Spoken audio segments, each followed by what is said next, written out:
Hello friends, I'm Shantanu, your coach, and today I'm going to cover the Payment of Gratuity Act 1972. First, let's see the term gratuity. Gratuity has not been defined under this act. इस act में term gratuity use तो हुआ है but इसको define नहीं किया गया है. तो इस केस में हमको we have to see the general meaning of this term. Gratuity is a lump sum payment to employee when he retires or leaves the service. So after retirement, when he leaves the service, he should get some amount to live comfortably after the retirement. So it is kind of retirement benefit to employee to live comfortably after the retirement. Here the term lump sum has been use. Lump sum का मतलब होता है eight once, जो भी payment है उसको इकट्ठा मिल जाएगा. फॉर लेट्स से 30,000 और 30 lakh rupees he will get as a gratuity, not in instalment. Like pension कैसा मिलता है, रेगुलर मिलता जाता है. It is not a pension type of payment, it is a lump sum payment. एक ही बार में उसको वो सारा अमाउंट मिल जाएगा at the time of retirement. Now let's move to the introduction of this act. सबसे पहले देखिए नाम. Name of this act is Payment of Gratuity Act 1972. This extends to whole of India. यानी ये एक्ट पूरे India पर लगेगा, लेकिन जहां तक state of Jammu and Kashmir का सवाल है, the act related to plantation and port services will not apply to the state of Jammu and Kashmir. तो जम्मू कश्मीर में ये एक्ट पार्शियली लगेगा. इफेक्टिव डेट, इसकी इफेक्टिव डेट है 16th of September 1972 and total 15 section, बहुत ही कम सेक्शन है, total 15 sections are there in this act. अभी तक अगर आप देखें तो इसमें 4 बार इस एक्ट में अमेंडमेंट हो चुके हैं. 1987, 94, 2009 and 10. All these amendments have been covered under these lecture. Now let's see the applicability of this act. As per section 1 subsection 3, this act applies to every factory, mining, plantation, port and railway companies, shop, establishment where 10 or more persons are employed or were employed on any day in preceding 12 months, and any establishment or class of establishment where 10 or more persons are employed were employed on any day during the preceding 12 months as central government may specify. तो यहां पर आप देख सकते हैं 3 parts में divide किया है एप्लीकेबिलिटी को. पहले में factory, mining, plantation, port, railway, ये सभी कवर हो गए हैं. आपको याद रखना है जहां तक प्लांटेशन एंड पोर्ट सर्विसेज का सवाल है, ये जम्मू एंड कश्मीर में ये एक्ट नहीं लगेगा फॉर दीज सर्विसेज. इसके बाद दूसरे इसमें इन्होंने कवर किया है एवरी शॉप एंड एस्टेब्लिशमेंट, जहां पे 10 या उससे ज्यादा पर्सन्स एम्प्लॉयड है on any day preceding the 12 months. And साथ ही साथ एनी अदर एस्टेब्लिशमेंट, यानी ऊपर की एस्टेब्लिशमेंट छोड़ दो, बाकी की एस्टेब्लिशमेंट और class of establishment where 10 or more persons are employed or were employed on any day preceding 12 months as the central government may specify. यानी सेंट्रल गवर्नमेंट में अगर स्पेसिफाई कर दिया किसी एस्टेब्लिशमेंट को जहां पर एटलीस्ट 10 या उससे ज्यादा पर्सन है कि इसके ऊपर ये एक्ट लगेगा, तो उस एस्टेब्लिशमेंट पे भी ये एक्ट लगेगा. Again you have to remember that this act will continue to apply even if the employees of that establishment or shop fall below 10. एक बार अगर ये एक्ट लग जाता है तो वो हमेशा के लिए उस एस्टेब्लिशमेंट पे लगा रहेगा. Now let's see who are the persons who are eligible for gratuity. तो ये कहता है कि all the employees are eligible for the gratuity. तो ये जो ग्रेचुटी का बेनिफिट है ये सभी एम्प्लॉयज को मिलेगा. बट एम्प्लॉय क्या होता है वो डिफाइंड है under section 2E. Employee means any person other than apprentice. तो अप्रेंटिस को एम्प्लॉय नहीं माना है and he will not get any gratuity benefit. Any person who is employed for wages. Second thing, he should have been paid wages, free में काम नहीं कर रहा हो वहां पर. Whether the terms of such employment are expressed or implied and in any kind of work whether manual or otherwise. manual और otherwise का मतलब चाहे वो मेहनत का काम कर रहा हो या फिर क्लरिकल नेचर का काम कर रहा हो, सभी एम्प्लॉय कवर्ड है. किस तरह का काम कर रहा है? In connection with work of factory. तो ये जो वर्क कर रहा है ये कहां कर रहा है? In a factory, mine, oil field, plantation, port, railway company, shop or other establishment to which this act applies. तो इसका कहने का मतलब ये हो गया कि मान लीजिए ये अगर कोई एस्टेब्लिशमेंट है जिसके ऊपर ये एक्ट लग रहा है, तो यहां पर कोई भी पर्सन इस एस्टेब्लिशमेंट का अगर काम कर रहा है, फॉर वेजेस कर रहा है, चाहे वो एम्प्लॉयमेंट की जो टर्म्स है वो एक्सप्रेस्ड हो या इम्प्लाइड हो, चाहे वो मैनुअल काम कर रहा हो या फिर क्लरिकल काम कर रहा हो, the only condition that he should be working, he should be doing the work related to this establishment जिसके ऊपर ये एक्ट लग रहा है, तो ऐसे पर्सन को एम्प्लॉय मान लिया गया है and he will be eligible for the gratuity.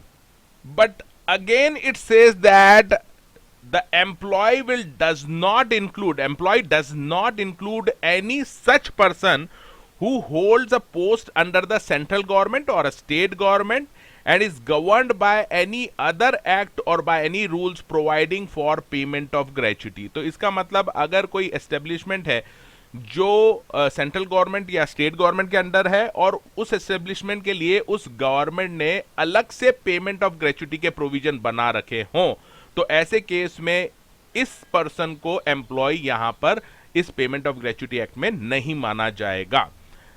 Next thing, important thing आपको याद रखना है, teachers have also been covered under the definition of employee. So जो भी टीचर्स इंस्टीट्यूट्स में काम कर रहे हैं एजुकेशन, उनको भी एम्प्लॉय माना गया है and they are eligible for the gratuity.